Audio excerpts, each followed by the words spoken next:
जिन्होंने अपने जीवन में भगवान महादेव की उपासना छोड़ दी, समझ लीजिए कोई देवता भी उनके लिए प्रसन्न नहीं है। विश्व के सभी देवी देवताओं की प्रसन्नता भगवान महादेव की उपासना है। इसलिए जीवन का हित और कल्याण और मंगल करना है तो हालता चलता बैसता उठता खाता पीता ऊँघता जागता घरमा वनमा शमशानमा पवित्र अवस्था में अपवित्र अवस्था में कहीं भी अवस्था में आस्था के साथ भगवान शिव को याद करना चाहिए। हो सके तो ओम नमः शिवाय, ये न हो सके तो नमः शिवाय, ये न हो सके तो सिर्फ शिव शिव, महादेव महादेव, जो आपको योग्य लगे। लेकिन शिव हमारे जीवन में कल्याणकारी है, शिव हमारा सुख करता है, शिव हमारे लिए दुख हरता है। इसलिए शिव महापड़ ग्रंथ में कहा कि जो कोई मनुष्य भगवान महादेव की कथा का श्रवण करते हैं, श्रवण मात्रण दुख नाशनम, सभी दुखों का निवारण भगवान महादेव के कथा श्रवण करने से होता है।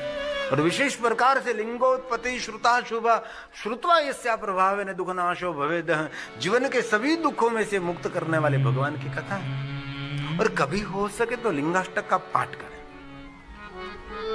और पवित्र श्रावण मास में तो विशेष प्रकार से करना चाहिए। और महाशिवरात्रि कभी भूलनी नहीं चाहिए, दर मास की शिवरात्रि कभी भूलनी नहीं चाहिए, क्योंकि शिवरात्रि महाशिवरात्रि ये भगवान महादेव के लिंग स्वरूप के प्रागट्य का दिन है। इसलिए कोई आपको पूछे कि महाशिवरात्रि के दिन क्या करे, तो इसके अंदर महाशिवरात्रि के दिन विशेष प्रकार से लिंगाष्टक का पाठ करिए। लिंगाष्टक का पाठ सभी शिवलिंगों की वंदना है, सभी शिवलिंगों की उपासना है। इसलिए जितना हो सके इतना इस पवित्र श्रावण मास में महादेव की उपासना, महादेव की साधना, महादेव का अनुष्ठान, महादेव के साथ निरंतर जुड़े रहे।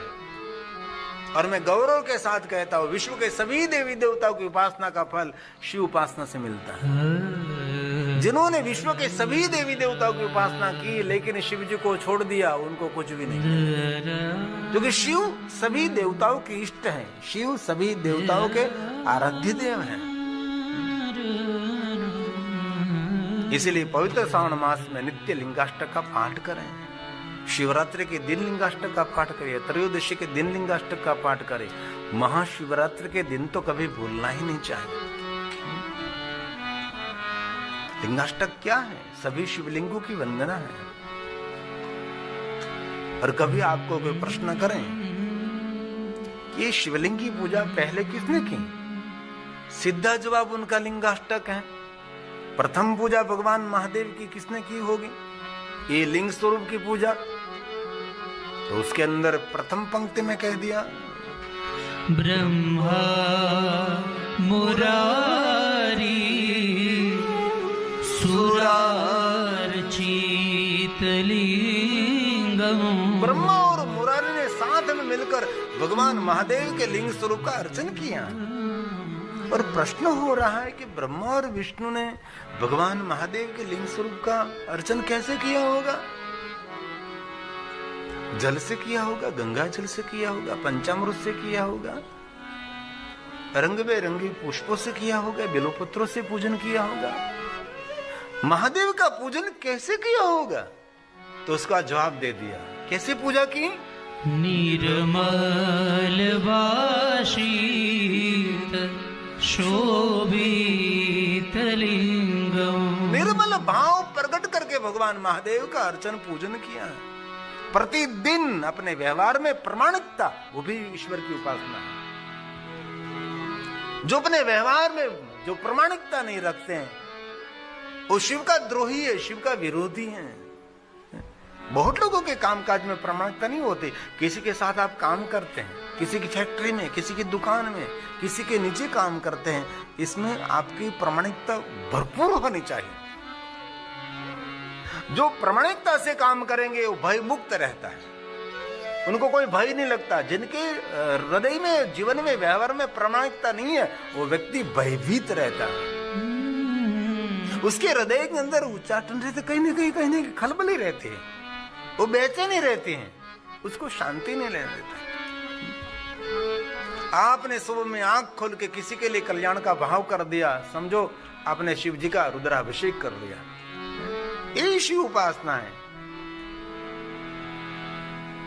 हम लोग ऐसा मानते हैं कि जल चढ़ाते रहो। अरे शिव जी की जटा पर पूरी गंगा बिराजते हैं, तेरा तांबे का जल का लोटा क्या हस्ती। पूरी सृष्टि का सर्जन करने वाला और सबका भरण पोषण करने वाला स्वयं शिव, तू कैसे उसको भोग लगा सकता है? वृक्ष बगीचे रचना तेरी, मैं कैसे पुष्प चढ़ाऊं? सकल जगत के पालन करता मैं कैसे तुझे भोग लगाऊं? गंगा यमुना नीर बहावे, मैं कैसे मंजन कराऊं? शिव पूजा में किसको कहते हैं? लिंगाष्टक की पहली पंक्ति में कह दिया कि मेरा निर्मल भाव वही महादेव आपकी उपासना है। और भगवान शिव की दुनिया में सामग्री की प्रधानता तो है, लेकिन सामग्री से ज्यादा प्रधानता है ईश्वर के प्रति, शिव के प्रति हमारा भाव। इसीलिए हमारा आचार्य जब जजमान को पूजा के लिए बैठाते तब आचार्य स्पष्ट शब्दों में कहते कि श्रद्धा से पूजा करो, भरोसा के साथ पूजा करो, ईश्वर के प्रति अपनी आस्था भरपूर दृढ़ करो। और श्रद्धा से किया हुआ छोटा सा सत्कर्म बहुत बड़ा फल देता है, लेकिन श्रद्धा भी इन किया गया बहुत बड़ा सत्कार्य कोई फल देने वाला नहीं है, क्योंकि श्रद्धा हमारी माँ है, विश्वास हमारा पिता है, भगवान शिव और पार्वती का स्वरूप है। इसलिए लिंगाष्टक की पहली पंक्ति में कह दिया कि ब्रह्मा और विष्णु ने निर्मल भाव से, अपने मन में कोई मल नहीं होना चाहिए। लेकिन बहुत लोगों को हम देखते हैं पूजा अर्चन बहुत कुछ करते हैं, लेकिन हृदय में एक मल रहता है, वो कैसे शिव पूजा का फल पा सकता है? इसीलिए लिंगाष्टक की पहली पंक्ति में कहा है ब्रह्मा और मुरारी ने कैसे पूजन किया। ये लिंगाष्टक का प्रारंभ है। ब्रह्मा मुरारी सुरार्चित लिंगम निर्मल भाषित शोभित लिंगम। जो निर्मल भाव से उपासना करेंगे, निर्मल भाव से शिव के सामने सन्मुख खड़ा रहेगा, उनके लिए वचन दे दिया, उसको क्या मिलेगा? जन्म दुख विनाशन लिंगम। वो मनुष्य जन्म जन्मांतर के दुखों में से मुक्त हो जाएगा। ये वचन है भगवान का। अपने जीवन के सभी दुखों में से मुक्त करने वाले भगवान महादेव का निराकार लिंग स्वरूप, मैं उसको प्रणाम करता हूँ, इस शिवलिंग की मैं वंदना करता हूँ। तत्प्रणमामि सदा शिवलिंगम, तत्प्रणमामि सदा शिवलिंगम। ये लिंगाष्टक है, सभी शिवलिंगों की वंदना है। देवताओं ने, देवगणों ने, ऋषि मुनियों ने, देवगुरु बृहस्पति ने, देवराज इंद्र ने, सब ने महादेव के लिंग स्वरूप का पूजन किया। सभी ऋषियों ने भगवान महादेव के लिंग स्वरूप का पूजन किया है। ये हमारी आदि पूजा, अनादि पूजा है, और पहली पूजा, प्रथम पूजा। लिंग प्रधान्य स्थाप्यम वैरम तो गौणकम। मूर्ति पूजा एक देव की पूजा है, शिवलिंग अनेक की पूजा है। इसलिए जो मनुष्य भगवान महादेव के निराकार लिंग स्वरूप का पूजन करते हैं, वो मनुष्य विश्व के सभी देवी देवताओं की पूजा का फल प्राप्त कर सकते। कैसे? तो ब्रह्मा ने नारद जी को समझाया था, नारद जी जैसे वृक्ष के मूल में हम जल सिंचन करते हैं, तो मूल के द्वारा, थड़ के द्वारा, डाली के द्वारा हर पत्ते पत्ते को जल मिलता है। कोई वृक्ष को जीवित रखने के लिए हर पर्ण को पानी पिलाने की जरूरत नहीं है। वृक्ष के मूल में आपने जल अर्पण कर दिया तो हर डाली को जल मिलेगा, हर पर्ण को जल मिलेगा, और पर्णों को जल मिलेगा तो फूल मिलेंगे, फूल में से फल मिलेगा। और इस स्वयं ब्रह्मा जी ने गाया है, नारद शिव हमारा मूल है। जिन्होंने मूल की उपासना कर ली, उसका संसार का वृक्ष सुरक्षित रहता है, खिला हुआ रहता है, हरा भरा रहता है। ये भगवान महर्षि वेदव्यास जी का वचन है। शाखा पुष्यन्ति वृक्षस्य, वृक्षी शाखा को पुलकित रखनी है, हरी भरी रखनी है, तो पर्ण पर्ण को पानी पिलाने के जाएंगे आप, और डाली डाली को पानी पिलाएंगे, करेंगे तो करेंगे क्या?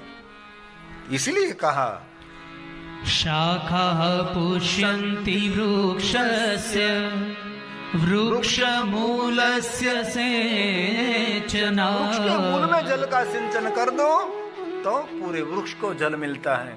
वैसे ही जीवन में जिन्होंने शिवार्चन कर लिया, समझो उसने विश्व के सभी देवी देवताओं का अर्चन कर लिया।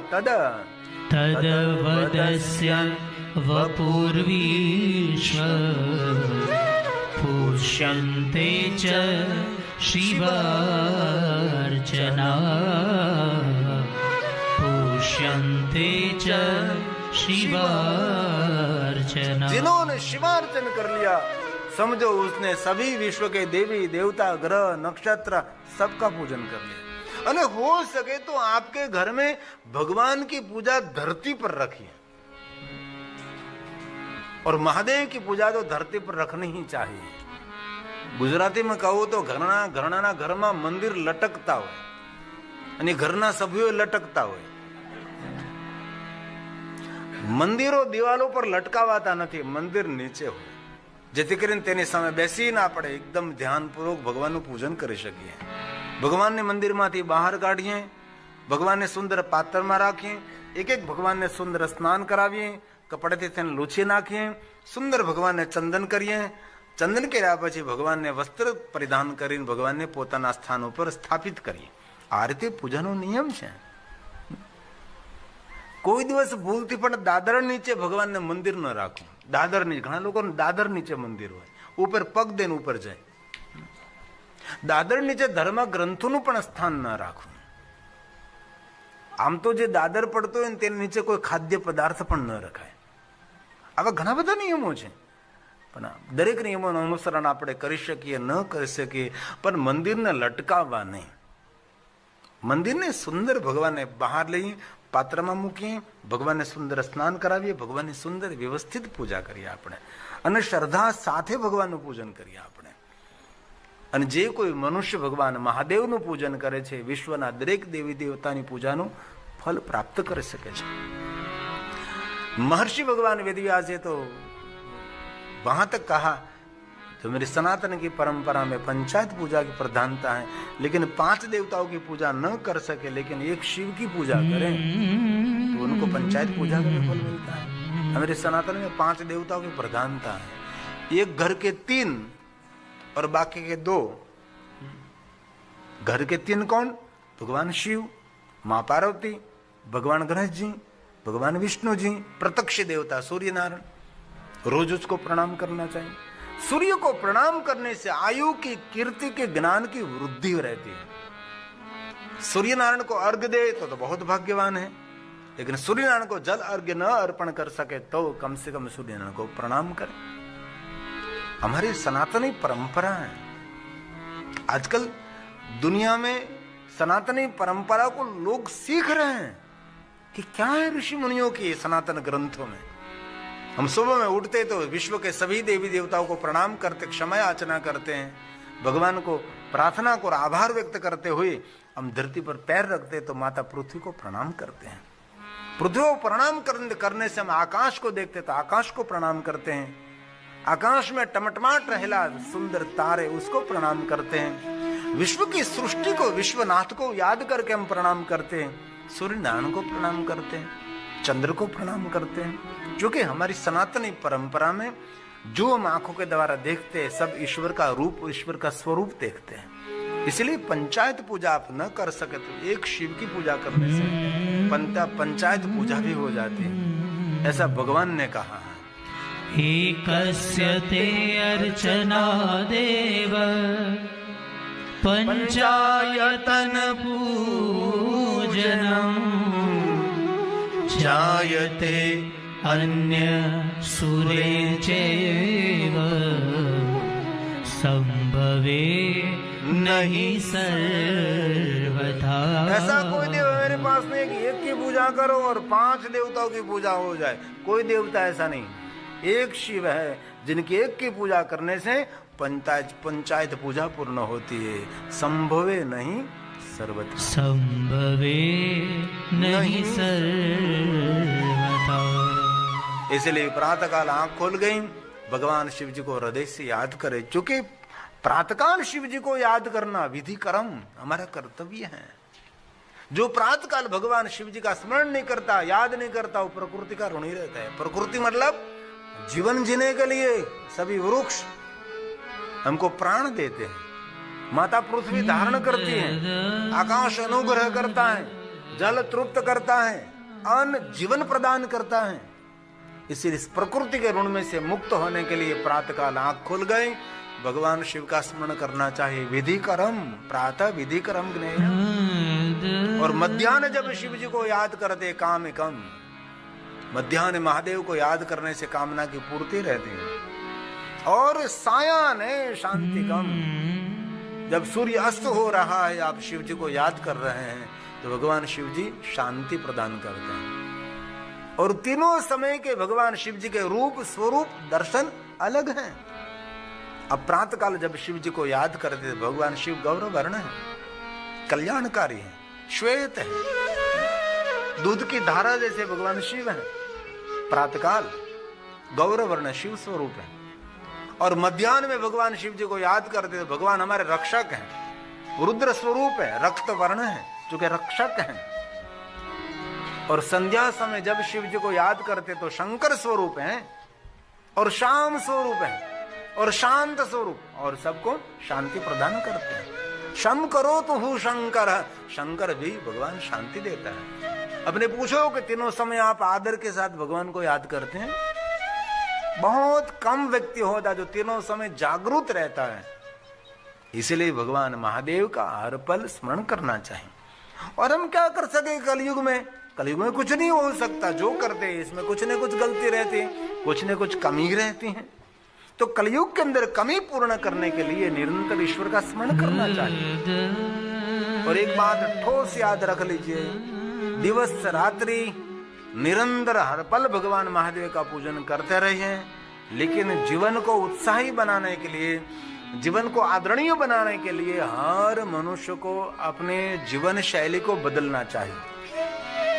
जहां तक हमारे जीवन शैली को बदलेंगे नहीं, वहां तक उसका कोई प्रभाव नहीं पड़ता। जीवन शैली मतलब खाने पीने बदलेंगे, विचार वाणी बदलना पड़ेगा, व्यवहार बदलना पड़ेगा, क्योंकि जो हम कुछ करते उसको कहते हैं कर्म। और कलयुग के अंदर कर्मों की प्रधानता रही। जो आप कुछ कर रहे हो उसका फल, आपने किसी का अनादर किया तो उसका तो फल भोगना पड़ेगा। वो आपका अनादर करने वाला ही कोई भी तरीके से इंतजार करता होगा, कभी प्रतीक्षा करता होगा कि आज नहीं तो कल उसने मेरे अपमान किया है, मैं उसका करने वाला ही हूं। छोड़ेगा नहीं कभी आपको। और कर्म पीछे पीछे भागता फिरता रहता है। जैसे ताजा जन्मा हुआ बच्चा, उसके पीछे पीछे गाय जाती है। और ताजा जन्मा हुआ बच्चा अनेक गायों में उसकी मां को ढूंढ लेता है कि यही मेरी मां है। ये मेरा अनुभव है। क्योंकि मेरे पास बहुत बड़ी गौशाला है, तो हम छोटे छोटे बच्चे को छोड़ते हैं तो इस बच्चे को कहना नहीं पड़ता कि ये तेरी माँ है, ये तेरी माँ है, ये तेरी माँ है। एकदम छोटे ताजे जन्मे, तो अभी उसने सबको मुक्त किया, तो दौड़ते दौड़ते जिनकी माँ है उनके पास ही बछड़ा पहुंचता है। उसको कौन सिखाने के गया होगा? कौन उसको कहने के लिए गया होगा कि ये तेरी माँ है, ये तेरी, और दूसरी गाय के पास नहीं जाता बच्चा। वैसे ही हमारा कर्म हमारे पास ही हमको ढूंढ लेता है, तो कहाँ है। इसलिए अपने कर्मों को बदलने में थोड़ी सी सावधानी रखी, कर्म करने में। इसलिए भगवान व्यास की एक सुंदर व्याख्या, एवं ज्ञात्वा नर कुर्वन्, एवं ज्ञात्वा नरः कुर्वन् यथोक्त फलभाग् भवेत् कलो युगे विशेषेण फलसिद्धिस्तु कर्मणा, फलसिद्धिस्तु कर्मणा। अपने जीवन के कर्मों का फल मिलता है। एकदम सत्यम सत्यम सत्यम कलो युगे विशेषेण। इसलिए दुनिया हमको छोड़ देती है, लेकिन हमारा कर्म हमारे को नहीं छोड़ता। फल सिद्धिस्तु कर्मणा। इसलिए जीवन में कर्म करना ही चाहिए, लेकिन भले कर्म, अच्छे कर्म, श्रेष्ठ कर्म। उल्टी गुल्टी करके धन कमाना, उसका फल भोगना पड़ता है। और आपने कम परिश्रम किया और धन ज्यादा ग्रहण कर लिया, फल भोगना पड़ता है। कहीं भी आपका धन कोई गलत मार्गे चला गया तो समझ लेना चाहिए कि आपने कहीं न कहीं गलती की, कोई गलत मार्गे जाने वाला है। इसलिए कर्मों की प्रधानता रहती। कर्म प्रधान विश्व रचि राखा, एक तुलसी का वचन है, रामचरितमानस का वचन है। कर्म प्रधान, हमारे जीवन में उसको प्रधान मान। आप कथा सुनते रहे, भगवान की पूजा करते रहे, लेकिन आपका व्यवहार नहीं बदला तो कैसे आप सुख की अपेक्षा रख सकते हैं? कथा क्यों सुनते हैं? क्योंकि हमारा व्यवहार बदले, हमारा विचार बदले, हमारी वाणी बदले, हमारे खाने पीने में थोड़ा बदलाव आए, इसलिए कथा है। हम 3 घंटे बैठे रहे, मैं बोलता और आप सुनते रहो, और बाहर जाकर जहां है वहां ही हम पहुंचेंगे, थोड़ा सा बदलाव। लेकिन कथा सुनते सुनते तो मन ही ऐसा कर रहा है कि आज से तो बहुत कुछ બહુ ડાયો થઈ જાવું છે, આજથી બધું છોડી દેવું છે, આમ નથી કરવું, આમ નથી કરવું, આમ નથી કરવું, પણ ક્યાં સુધી? સ્મશાનમાં બેઠા ત્યાં સુધી। સ્મશાન છોડ્યું, નાઈ લીધા એટલે સ્મશાનનો વૈરાગ ઉતરે, એટલે જ નાઈએ છીએ ને આપણે। કોઈને આપણે અગ્નિ સંસ્કાર આપવા જઈએ સ્મશાનમાં, નાવાનું માતમ શા માટે છે? સ્મશાનનો વૈરાગ તેને ઉતરી જાય એમ। નગર સ્મશાનને ઘરે લઈને જઈએ તો। इसलिए कथा सुनने के बाद अपने व्यवहार, अपनी वाणी, अपने स्वभाव को बदलना चाहिए। इसलिए तुलसी ने कहा कर्म प्रधान है। कर्म प्रधान विश्व रचि राखा, जो जस करहि सो तसो फल चाखा, जो जस करहि सो तसो फल चाखा। श्री राम। श्री राम जय राम, जय जय राम, श्री राम जय राम, जय जय राम। बोलिए साथ में, श्री राम जय राम, जय जय राम, श्री राम जय राम, जय जय राम। साथ में गाइए, श्री राम जय राम, जय जय राम, श्री राम जय राम, जय जय राम। भगवान राम का नाम लेने से शिव जी की प्रसन्नता रहती है, जो कि राम का चरित्र इतना सुंदर है, राम जी का जीवन चरित्र इतना दिव्यता से भरपूर है। इसलिए भगवान शिव जी राम को याद करने से, राम का नाम हम लेते हैं तो शिव जी की प्रसन्नता उतरती है। क्योंकि भगवान शिव जी को राम ने अद्भुत जो लीला की, उसके दर्शन के लिए बहुत प्रीति रहती है। इसलिए राम का नाम शिव भक्त के लिए अमृत की बारिश है। इसलिए ऐसा कोई अलगावाद नहीं रखिए कि भाई हम तो शिव जी के भक्त हैं, राम की धुन क्यों गा रहे हैं, ऐसा कुछ नहीं। राम भी शिव है, कृष्ण भी शिव है, ब्रह्मा भी शिव है, विष्णु भी शिव है, विश्व के देवता भी शिव है। जो कुछ दिखाई देता है सब कुछ शिव ही शिव है। शिव के सिवा और कोई दूसरा तो है नहीं। अद्वैतवाद जिनको कहते हैं, अद्वैत, द्वैतवाद नहीं, आदि जगतगुरु शंकराचार्य का वाद है अद्वैत, दूसरा कोई है ही नहीं, एक ही है। जैसे बिंदु और सिंधु, छोटा सा है इसलिए बिंदु, एक बिंदु को सिंधु में मिला दीजिए, हो गया समंदर। ऐसे ही जीव शिव के साथ मिल जाता है तो वो जीव वही शिव है। इसलिए राम का भजन करो, कृष्ण का भजन करो, शिव जी का भजन करो।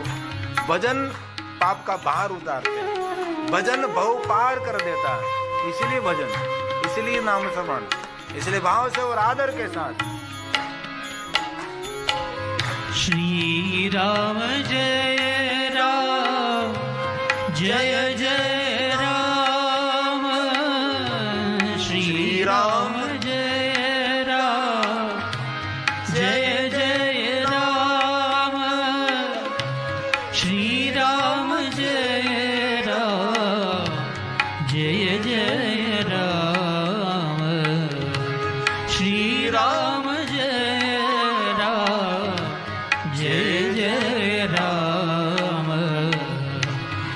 श्री राम जय राम जय जय राम श्री राम जय राम जय जय राम श्री राम जय राम जय जय राम नमः शिवाय नमः शिवाय हर हर बोले नमः शिवाय नमः शिवाय नमः शिवाय हर हर बोले नमः शिवाय हर हर बोले नमः शिवाय हर हर बोले नमः शिवाय। इसलिए पवित्र श्रावण मास में सबने भगवान महादेव की उपासना की। पहले दिन भी मैंने कथा में कहा था, राम ने भी भगवान महादेव की विशेष प्रकार से उपासना की। द्वारकाधीश कृष्ण तो महादेव के परम भक्त रहे। द्वारकाधीश भगवान कृष्ण जी उपमन्यु के चरणों में बैठकर शिव भक्ति का मार्गदर्शन लिया है। उपमन्यु जी गौरव करते, भगवान शिव जी ने मुझे वरदान दिया था, वचन दिया था कि इस विश्व के अंदर बहुत बड़ा गौरव आपको मिलेंगे, यश और कीर्ति मिलेंगे। और द्वारकाधीश कृष्ण जिनके चरणों में बैठकर विद्या ग्रहण कर रहे हैं, पंचाक्षरी विद्या, क्रिया विद्या, मांत्री विद्या, शांभवी विद्या का दान उपमन्यु जी ने भगवान कृष्ण जी को कहा है। और जैसे जैसे उपमन्यु ऋषि ने भगवान द्वारकाधीश भगवान कृष्ण को शिव भक्ति का मार्गदर्शन दिया, वैसे वैसे द्वारकाधीश भगवान कृष्ण जी ने भगवान महादेव की उपासना की, कठिन साधना की। हम जब वृंदावन कथा के लिए गए थे तब विशेष प्रकार से कृष्ण के शिव भक्ति पर हमने 9 दिन के लिए कथा की थी। अभी जन्माष्टमी आ रही है, इसीलिए थोड़ा सा भगवान कृष्ण के लिए थोड़ा सा हम दर्शन करेंगे जो शिव महापुराण अंतर्गत है। कठिन साधना, कठिन उपासना द्वारकाधीश भगवान कृष्ण जी ने की।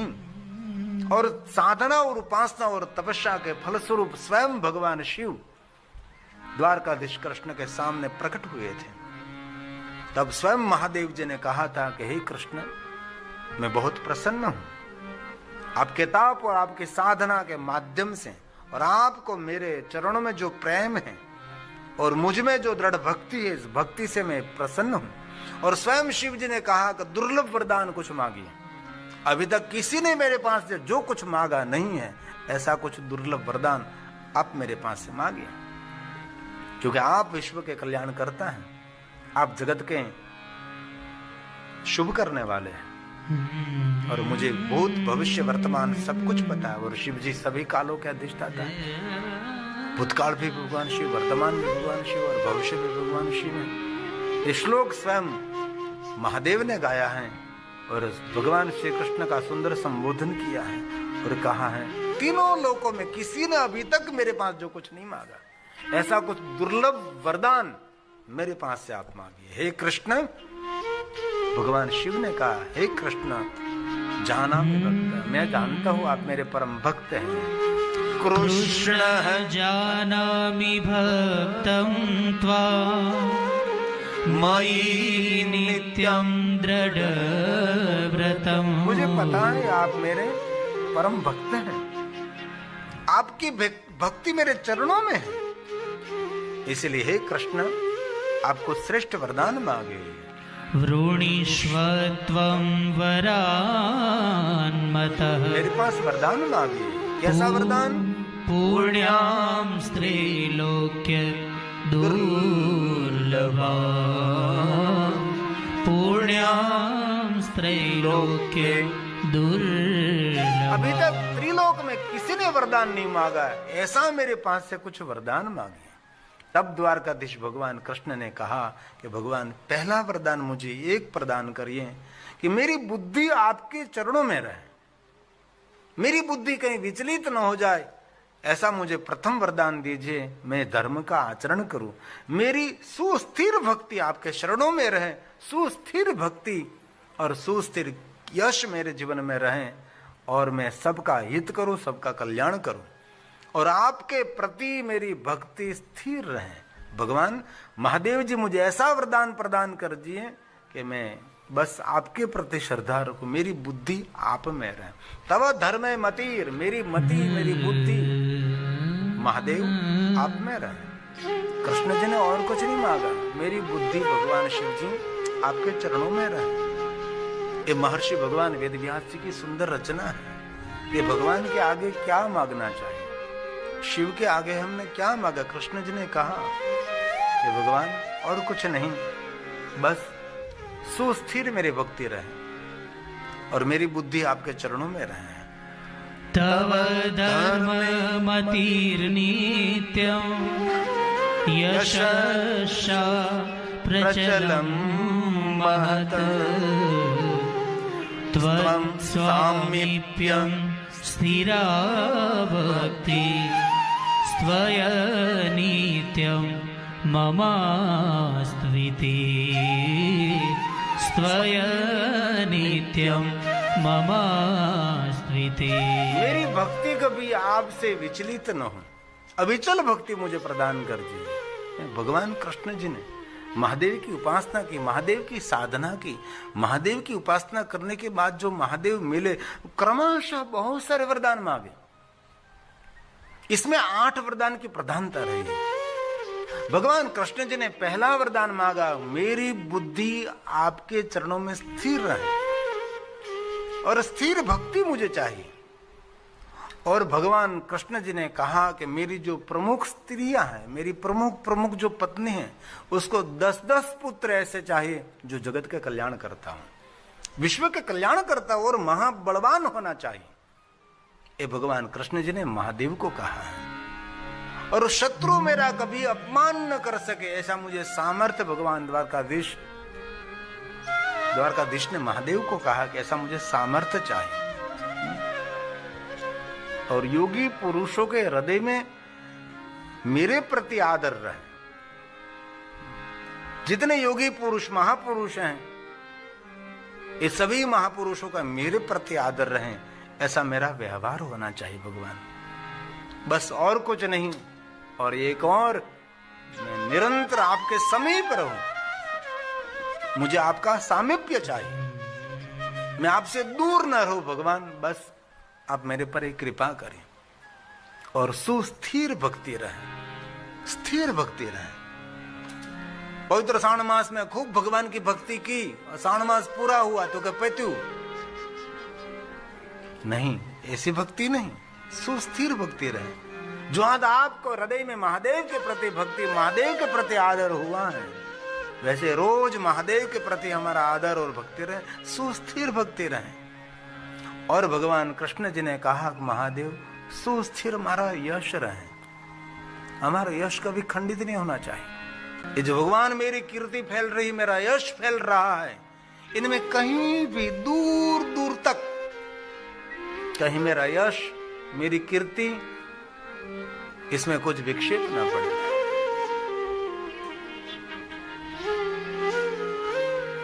इसलिए कल भी मैं मेरे यशवंत भाई को कह रहा था, जीवन में संपत्ति की प्रधानता नहीं है, प्रतिष्ठा की प्रधानता है।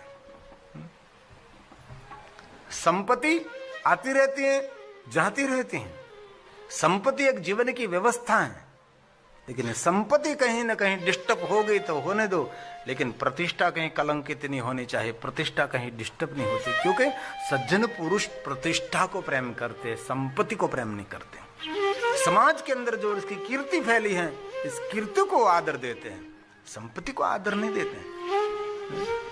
धन कितना एकत्र करो, इतना ही धन एकत्र किया, लेकिन हमारी मृत्यु होने के बाद हमारी अंतिम शोक पत्रिका में लिखा जाता है, निधन, कोई धन नहीं। इसे लगता है ना कि फलाना फलाना का निधन हो गया, इसके पास कुछ भी धन नहीं रहा। इसीलिए धन को प्रधानता मत दीजिए, अपनी जो प्रतिष्ठा, अपना यश है, अपनी कीर्ति है, उन पर ध्यान दीजिए। कहीं दूर दूर तक इसके अंदर कोई विक्षेप ना पहुंचे, उसका ध्यान रखना चाहिए। ऐसे कर्माशय बहुत द्वारकाधीश भगवान कृष्ण जी ने भगवान महादेव के पास से वरदान लिए हैं, और शिव जी ने प्रसन्नता पूर्वक कृष्ण जी को वचन दिए हैं, वरदान दिए हैं। और सभी शिव भक्तों में अग्रगण्य कोई शिव भक्त है तो द्वारकाधीश भगवान कृष्ण है। और स्वयं महादेव ने कहा कि कृष्ण आप मेरे भक्तों में अग्रगण्य रहोगे, प्रधान रहोगे, मुख्य रहोगे। और द्वारकाधीश कृष्ण जी ने बहुत लोगों को शिव भक्ति का दान दिया है। 5 पांडवों को भगवान कृष्ण जी ने शिव भक्ति का ही मार्गदर्शन किया है। माता कुंती को महादेव के प्रति इतनी जागरूक करी, माता कुंती शिव के दर्शन के बिना कभी मुख में जल नहीं रखती थी। इसीलिए 5 पांडवों के द्वारा अगणित भगवान महादेव के लिंग स्वरूप क्यों है? क्योंकि 5 पांडवों ने जहां जहां यात्रा की वहां वहां माता कुंती के लिए शिवलिंग की स्थापना की, शिवलिंग की प्रतिष्ठा की। और सभी देवताओं की प्राण प्रतिष्ठा करनी पड़ती है, मेरे महादेव के लिंग प्रतिष्ठा करनी पड़ती है। क्योंकि शिव जी में कोई प्राण नहीं पूरता, क्योंकि शिव स्वयं जगत का प्राण है, हमारा सबका प्राण शिव है। इसलिए शिव की प्रतिष्ठा होती है, शिव की स्थापना होती है, देवताओं की प्राण प्रतिष्ठा करनी पड़ती है, इसमें प्राण पूरना पड़ता है। शिव तो स्वयं विश्व का प्राण है, हमारा सबका जीवन शिव है। इसीलिए जो जो उसके संपर्क में परिचय में रहे, भाई बलराम को कहते रहे बलराम हम दोनों मिलकर महादेव को अभिषेक करेंगे। अर्जुन को पकड़ पकड़ कर ले जाते थे महादेव का अभिषेक करने के लिए, ये भगवान कृष्ण जी हैं। उसके जीवन में शिव भक्ति एक प्रधान रही है। मैं तो बहुत कम शब्दों में अल्पीकरण करके आपके समक्ष वक्तव्य दे रहा हूं, भगवान की कथा में आपको सुना रहा हूं।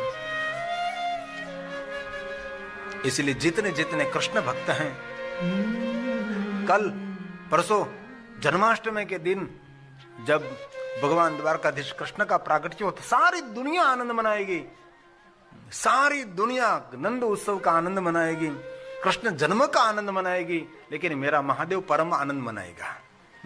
सारी दुनिया आनंद मनाएगी, लेकिन हमारा महादेव जी कृष्ण जन्म में परम आनंद का अनुभव करते हैं, ये महादेव। इसीलिए भगवान स्वयं शिव जी ने द्वारकाधीश भगवान कृष्ण जी को बहुत सारे वचन दिए, बहुत सारे वरदान दिए। और भगवान कृष्ण की अद्भुत लीला में शिव निरंतर मिलते रहे, शिव निरंतर आते रहे।